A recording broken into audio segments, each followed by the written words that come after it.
You're listening to The Sizzle on Iron Skillet Radio and Iron Skillet Television. Welcome back to The Sizzle's Hot 5 in 5, presented by Iron Skillet Sports here on Iron Skillet Radio and Iron Skillet Television. I'm your host, G Sizzle, and we have a show for you. We love to share with you this great sports talk. So make sure that you've liked, subscribed, and shared. You can find us on YouTube, Facebook, Instagram, and Twitter. And you can find us wherever you find your favorite podcasts. Look for Iron Skillet Sports. The Sizzle here on Iron Skillet Sports. As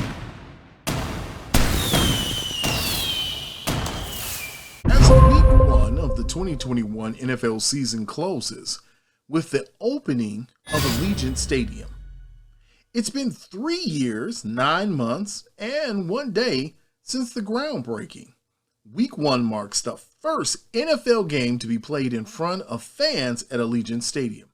Now, Allegiant Stadium is 1.8 square mile, or square foot, I should say, of world-class, the top of the line for the NFL stadiums, and it is the home also for the University of Nevada, the Las Vegas UNLV college football team. Okay, so an exciting week 1.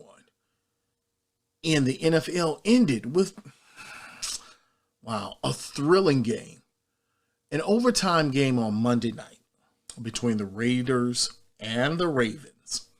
Despite committing turnovers early in the overtime, Derek Carr, an exciting week 1 game. The NFL really closed out week 1 in fashion. It was an overtime thriller. Now, I know Derek Carr, he had some turnovers earlier, okay? But Derek Carr's 31-yard pass to Zay Jones completed a comeback that the 33-27 come from behind victory we didn't see coming, nobody saw coming, and this is why everybody loves the NFL, because you never know what's going to happen, and this one was a game for all ages. Okay, so let me walk you through it. The score was set up by a forced fumble and a recovery by Carl Nassib as he forced Lamar Jackson to turn over the ball. And it was their only possession of the overtime. Now, I'm just taking you through the overtime because this is what's so important. You have to understand, this was a game everybody came to enjoy. Okay, so let's go back a clip. So earlier, people saw that those who were there in attendance and those who were watching by television, they got to see Baltimore go up 14-0.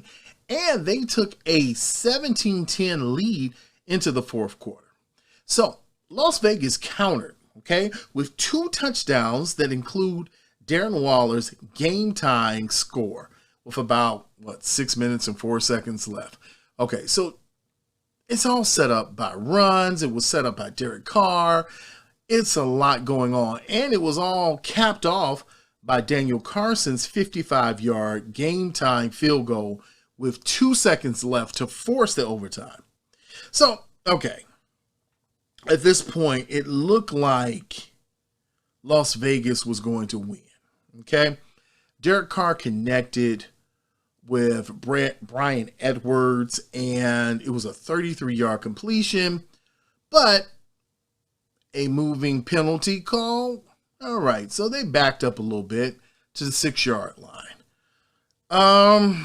Then Derek Carr threw a pass.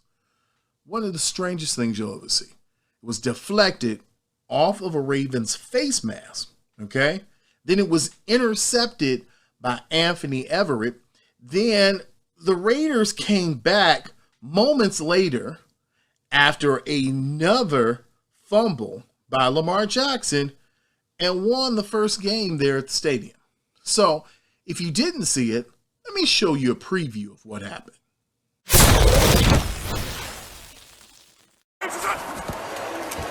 Going to throw. Drake picked up the pressure. All alone is Zay Jones, and he will prance into the end zone for the touchdown and the victory in overtime for the Raiders. And this celebration is for real.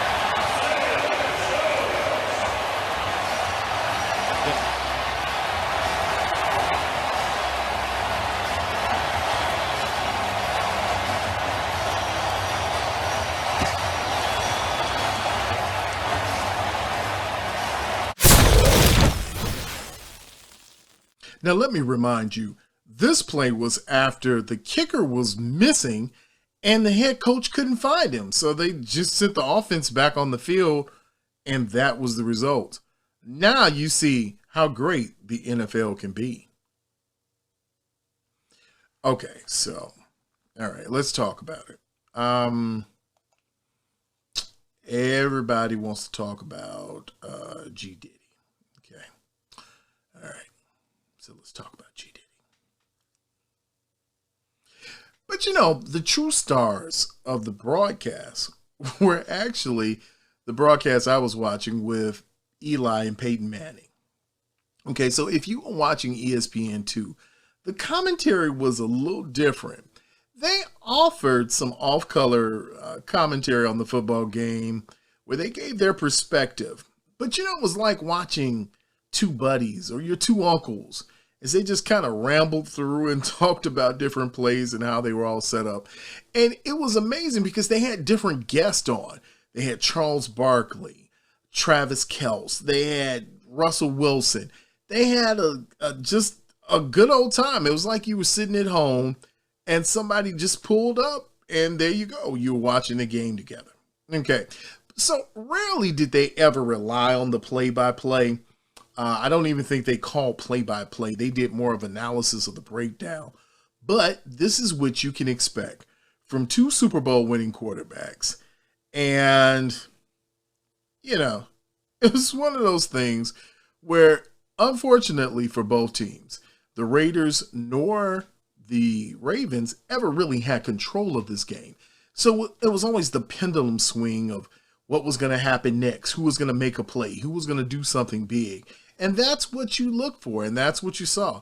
It was an actual game of runs, and it was exciting from the beginning to the end. But okay, I know what you're wondering. You might be wondering, gee, Sizzle, how did you do with your week one picks? And let's just say my picks were as bad as Lamar Odom on a sunshiny day.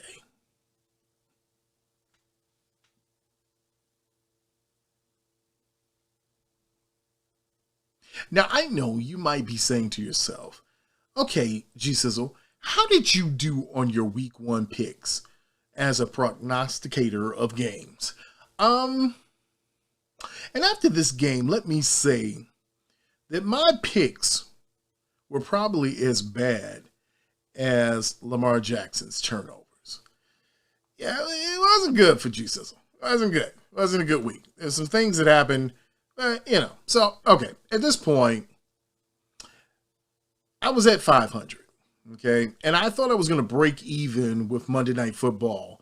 I was looking for that victory, so that I'd be cool. You know, I'd be right there, 500. But, no such luck.